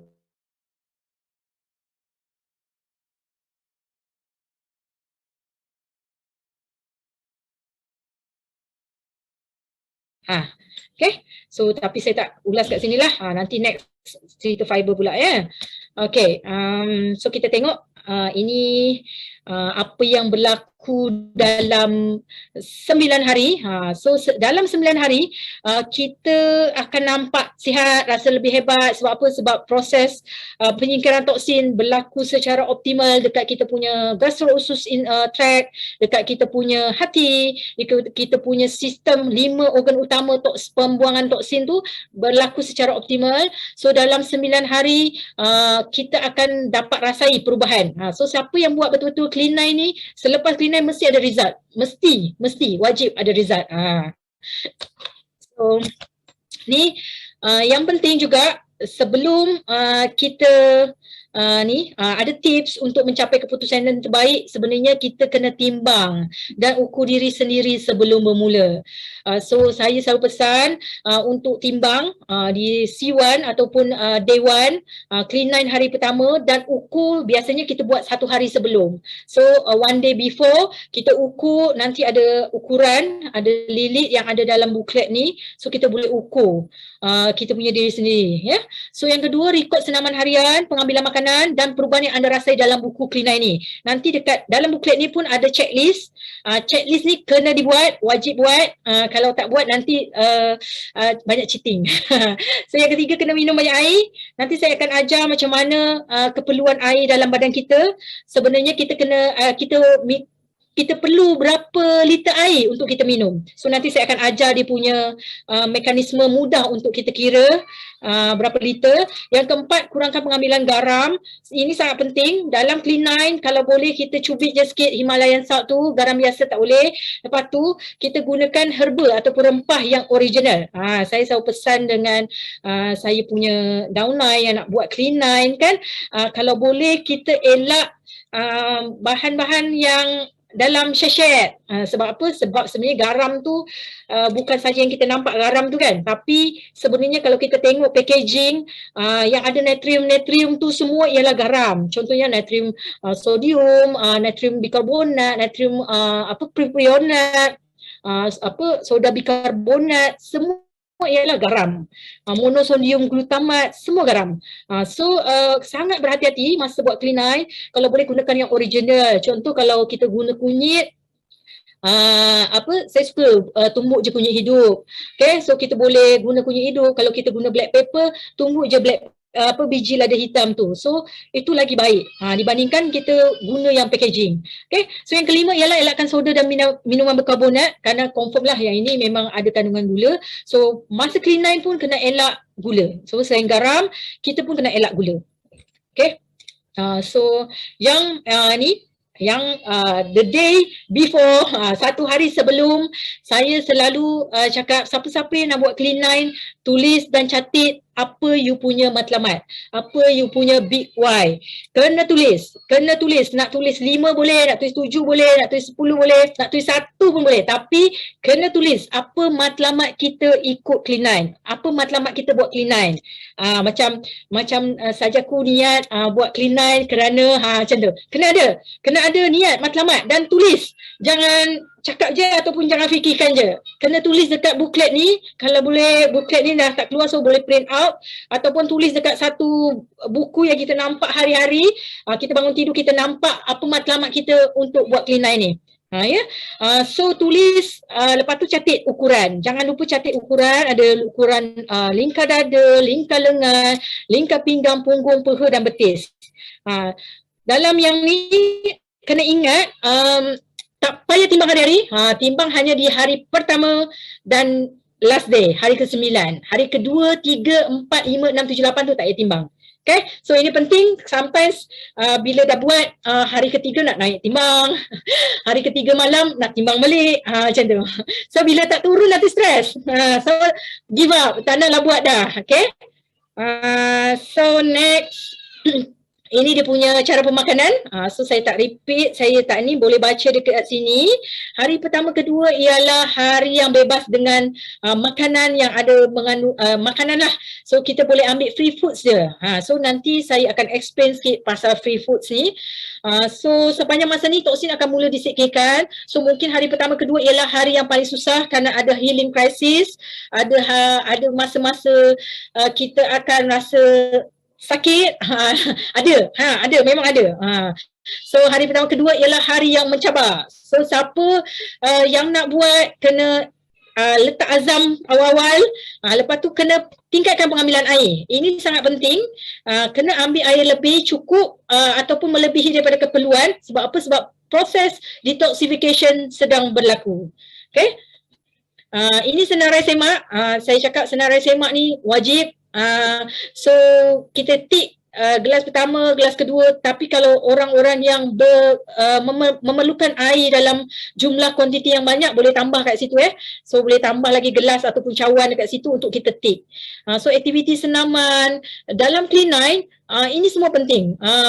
Apa senaman, berapa lama, impact yang kita buat, kita jalan ke, kita jogging ke, berapa minit, semua tulis dalam sini tau.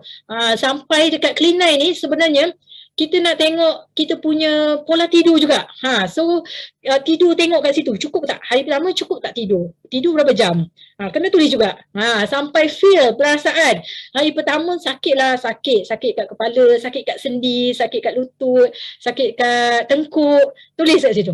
Tulis. Nanti dia akan jadi satu catatan untuk kita untuk review kita punya lifestyle di kemudian hari selepas daripada C9 ni. So ni penting masa sarapan tik. 1, 2, 3, 4 tu kena tik. Siapa yang tengah buat C9 ataupun akan buat C9 kena catat pantau perkembangan ni kena buat. So kena tik semua. Lepas tu makanan, free foods ni nanti kena tulis. Ni senarai semak hari kedua. Hari pertama tadi ni hari kedua. So di hari pertama kedua ada senaman. Hari pertama kedua tak payah senaman yang berat-berat, rendah sederhana je, impact rendah sederhana sebab masa tu kita tengah ada detoxification secara besar-besaran. So kita buat senaman yang ringan je, tak payah berat dan tak payah lama sangat. Ni free foods. Saya akan bahas sikit pasal free foods. Free foods ialah makanan yang zero kalori ataupun ada kalori tapi rendah. So kalau dekat sini dalam buku ni dah ada panduan, dah ada guide. Dalam satu hari ada makanan bebas. Kita boleh makan berapa banyak pun, berapa kali pun. Iaitu yang paling bawah sekali. Iaitu ada arugula, sadri, ada bawang hijau, daun selada, brokoli, timun, terung, daun bawang, daun kucai, bayam. Ini semua free foods yang boleh makan bila-bila masa, berapa banyak pun boleh. Tapi untuk yang satu hidangan dengan dua hidangan kena perhatikan. Yang satu hidangan maksudnya dalam satu hari tu boleh ada satu hidangan je. Tak boleh makan sampai 2-3 kali hidangan tu. Ini untuk free foods. Yang dua hidangan boleh ambil 2 kali je. Tak boleh ambil 3, 4, 5 tak boleh. So free foods ni sangat penting. Ni contoh ni free foods. Ni contoh free foods yang kita orang dalam tim kita orang. So boleh tengoklah colourful, berwarna beragam, campuran buah-buahan dengan sayur-sayuran dan yang penting ikut panduan buket tu. Okay? So ini hari hari ketiga ke-9 tak masuk. Okay, saya cerita sikit pasal Forever Shake. Ni boleh campur dengan buah lah. Kalau nak minum macam tu je boleh, tapi kena perhatikan Anda boleh bebas menggantikan mana-mana resepi ni dengan susu beras, susu badam, tanpa gula santan, tanpa gula atau soya tanpa gula. Tapi kena pastikan semua label, semua susu yang dipilih dalam julat 50 hingga 60 kalori bagi setiap 240 ml. So kalau ada packaging yang 120 ml, kena kurang lagi lah. So kena 30, kena 25 ataupun 30 kalori saja. So setiap bahan yang kita nak campurkan dalam Forever Light, dalam satu scoop tu kena pastikan kalori dia tak boleh tinggi sangat So sebab apa? Sebab dalam Clean9 kita pun ada istilah defisit kalori ataupun kita ada pengurangan kalori daripada yang kita perlukan. Selain detoxification, kita ada pengawalan pemakanan, kita ada aktiviti senaman ataupun aktiviti untuk pergerakan fizikal kita. Itu 3 tu. So yang untuk pemakanan kita kena defisit kalori. So sangat perlu diperhatikan kalori yang kita ambil. Okay? Ini makanan. So makanan di antara hari ketiga ke-9 kita boleh makan satu hidangan. So kalau kamu lelaki boleh tambah 100-200 kalori So yang saya selalu bagi panduan kalau lebih daripada 80 kilo ataupun 100 kalori, tolong double up protein, jangan double up karbo, double up protein, boleh tambah 2 potong ayam, 2 potong ikan, ataupun kalau kecil ikan tu boleh 3 ataupun 4 potong, ya.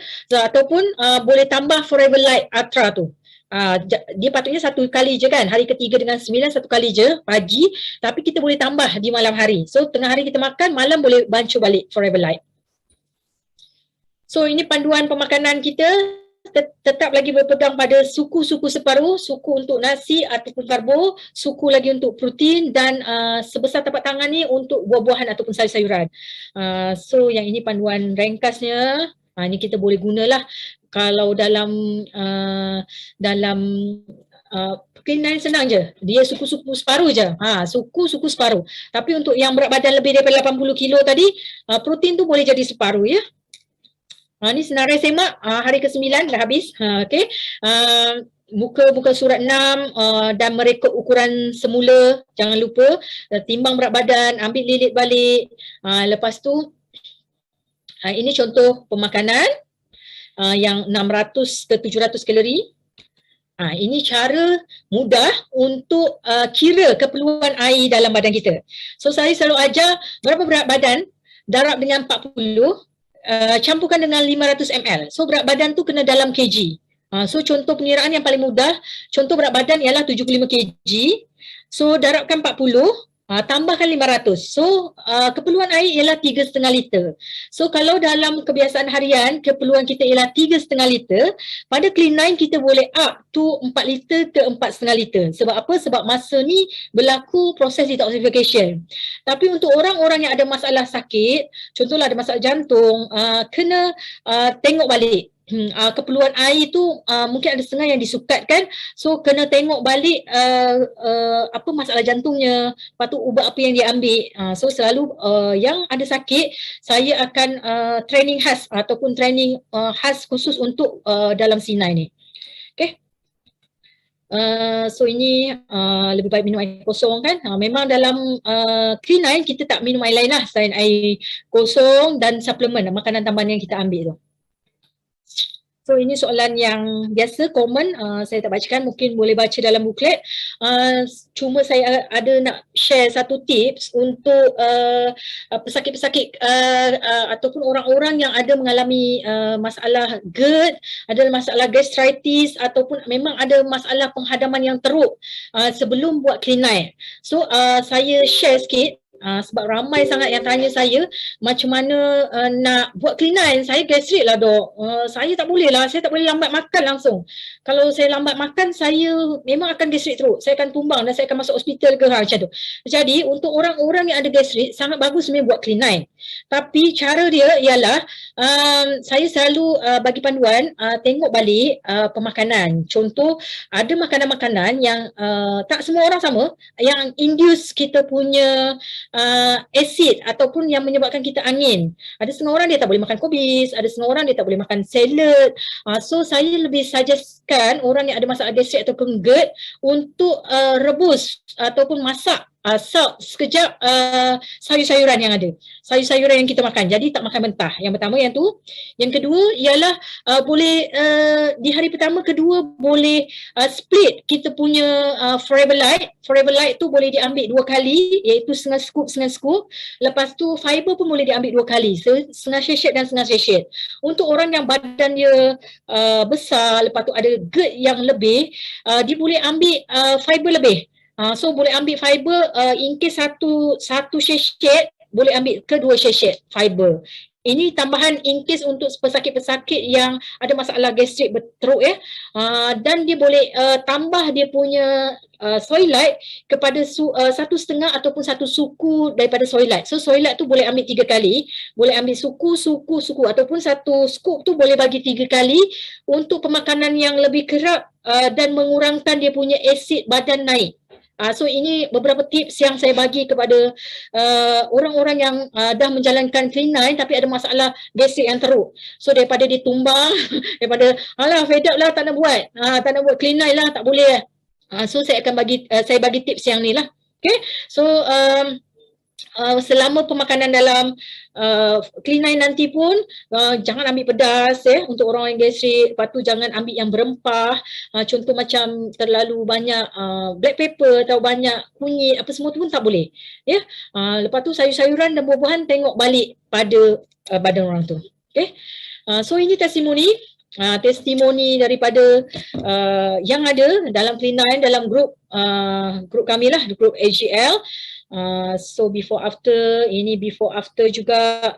So kita tengok memang banyak perubahannya daripada ramai sangat testimoni. Ini daripada last batch program kita orang bersama dalam SFF dalam program dalam di bawah AGL. Okay, mengalami penurunan berat badan yang dahsyat 13 kilo. Okay, so ini video testimoni saya punya pesakit yang ni pesakit saya, mungkin boleh saya pasang video ni Okay.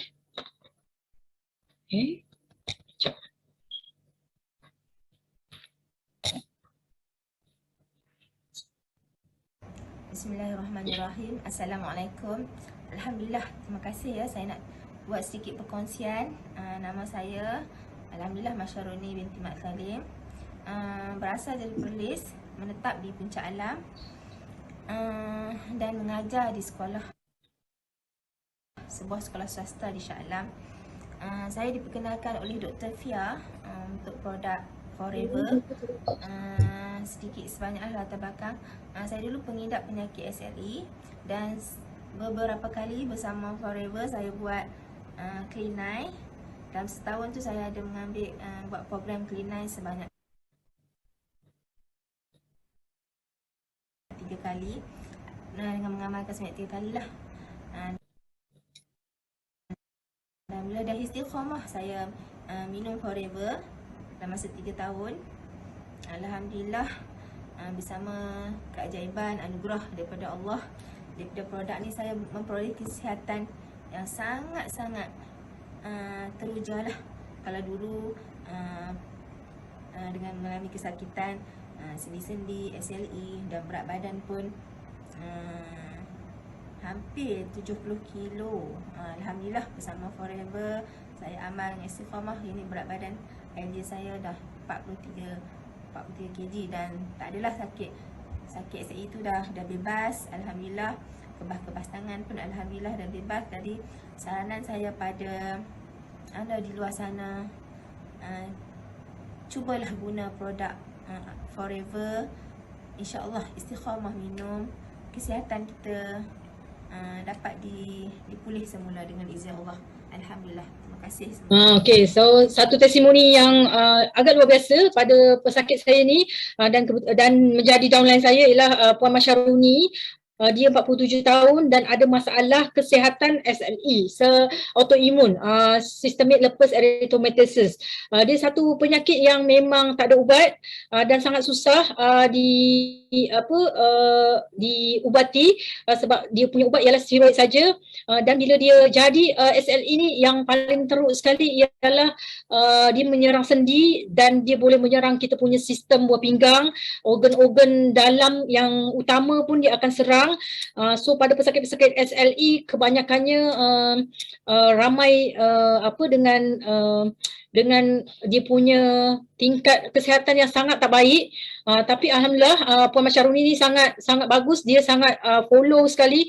So dalam setahun dia ikut saya buat Clean9 sebanyak 3 kali dan baru-baru ni dia pergi Hospital Shah Alam dan Hospital Shah Alam katakan dia bebas daripada SLE dan menjadi satu kegembiraan sebab satu penyakit yang bagi saya sangat susah untuk dirawat, tapi dengan pembekalan ataupun dengan program Clean9 yang kemudian kita teruskan sebagai lifestyle kita. So kita teruskan produk yang sama di luar kita punya Clean9 dengan produk yang sama dapat membantu kita punya sistem tadi, sistem penghadaman, sehingga dia boleh bebas ataupun boleh sembuh sepenuhnya daripada penyakit yang dia derita. Sebelum ni bila saya jumpa dia, dia tak boleh gerak, dia tak boleh gerakkan tangan dia. Dia memang tak boleh genggam, dia tak boleh gerakkan tangan dia sebab keradangan sendi tu dah sampai mengganggu dia punya keseharian. So memang satu banyak lagi sebenarnya yang saya jumpai daripada pesakit-pesakit saya sendiri. Bila kita istiqomah memang kita ambil secara berterusan, Clean9 ni sangat memberikan hasil. So siapa-siapa di luar sana yang belum lagi pernah merasakan buat Clean9, memang wajib untuk buat Clean9 ni. So ni jom Clean9, ini dia punya produk, ni dia harga VIP je, baru 400 lebih je. Kalau dekat luar sana program-program yang melibatkan program detoxification tak ada. Lepas tu tapi kalau pengurusan weight management sangat-sangat mahal, program lebih daripada 1,000 kan. So ini saya share sikit rahsia kejayaan Clean9. Yang pertama, baca dan fahami program sebelum bermula. Kalau boleh print out booklet, dengar YouTube, video-video yang ada pasal Clean9. Lepas tu follow betul-betul panduan, masuk dalam circle yang sama-sama buat C9. Sebab apa? Sebab kalau nak buat C9 seorang-seorang memang macam payah, macam susah kan. Sebab yelah, kita keluar tengok orang makan sedap-sedap, pergi kedai mamak kan, pergi kedai makan Korea, macam tu. So kena masuk dalam circle yang sama-sama buat Clean9. Lepas tu kena manage stres dengan baik ya, rehat dan minum air yang cukup. So dalam Clean9 kena relax, jangan stres-stres, kena banyak minum. Lepas tu set azam atau why ni, macam tadi saya cakap, big why kena tulis dulu sebelum memulakan C9. So insyaAllah mesti ada result, mesti ada kebaikan dalam C9 ni kan, mesti ada sebab memang program yang dah disusun dengan sangat cantik. Okay, ini salah satu program yang kita orang buat di bawah AGL, iaitu Slim Fit Forever, yang kali ini kita buat dengan batch kedua. Sebelum ni batch pertama dalam bulan Oktober. So intake dia 28 November dan sedang berlangsungnya Clean9 di antara kita orang dalam satu team yang hebat, dan ada coach-coach, ada 9 orang coach yang terlibat dalam kita orang punya program. So saya pun termasuk dalam salah satu dalam coach dalam program Slim Fit Forever ni. So boleh tengoklah kita punya ni intro.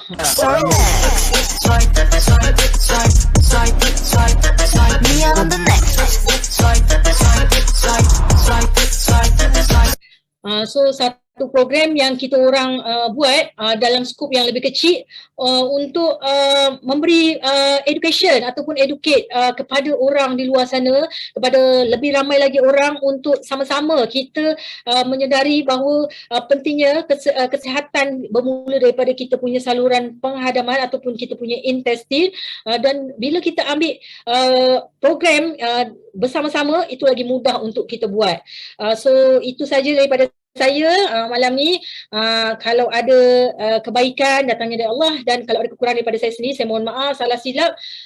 Jumpa next kelas insyaAllah. Saya pulang balik kepada MC kita. Marilah kita menarik nafas panjang selepas kelas yang begitu bermanfaat. Dr. Pau, sila minum air. Sila minum doktor. Masya Allah doktor non-stop daripada saya hand over tadi sampailah sekarang 15 minit. Kita nak menghormati masa yang dah ditetapkan. Minta maaf tidak ada Q&A malam ni. Siapa yang tak sempat, sebab Dr. Pau memang nak catch up masa siapkan slide ni pun dia dah mention dah, slide kita banyak. Jadi Dr. Pau memang all out, memang tak berhenti minum pun. Jadi doakan kesihatan Dr. Pau. Bukannya kita nak sebab journey Dr. Pau bersama Forever, kita dapat merasai hikmahnya malam ini. Sebab doktor dah go through macam-macam. Bukannya kita dengar cerita teori ke apa kan. Dr. Pau sih yang melalui semuanya. Dan malam ni kita dapat perkongsian, kita dapat kebaikan, kita dapat hikmah yang doktor dah lalui disampaikan kepada kita untuk kita sama-sama buat juga. Jaga kesihatan, jaga pemakanan, exercise. Dan saya personally dengan Dr. Pau dah 7 tahun. Masa saya jumpa Dr. Pau first time tu, saya baru pregnant anak pertama 7 tahun dulu. Banding dengan sekarang, memang berbeza sangat orangnya. Jadi saya harapkan semua di sini dapat pelajari kelas malam ni memang sangat-sangat amazing. Thank you so much doktor. Tidak berkurang sedikit pun keikhlasan itu. Mudah-mudahan sampai kepada semua. Dan saya doakan semua coaches dalam program STEAMFIT, semua dalam rangkaian BOI sihat-sihat dan jaga kesihatan usus, pemakanan dan juga senaman. Ini pun untuk diri. Tapi memang aloe vera gel tu memang kesan dia tu, kalau nampak dekat sini kan saya punya dahi ni bukan apa-apa ni. Memang jerawat tu memang degil nak keluar. Dulu masa 20 plus tu memang buruk benar punya. Tapi sekarang ni alhamdulillah. Terima kasih Dr. Fong atas bimbingan tunjuk ajar. So kepada semua, kita akan habiskan Zoom malam ini. InsyaAllah kita jumpa next Zoom session. Jaga diri semua, jaga pemakanan, whatever happen dekat luar sana tu, fokus dengan kehidupan dan kebaikan yang kita boleh kongsikan pada semua. Thank you so much everyone. Terima kasih. Bye-bye. Take care everyone. Assalamualaikum. Thank you. Jaga diri.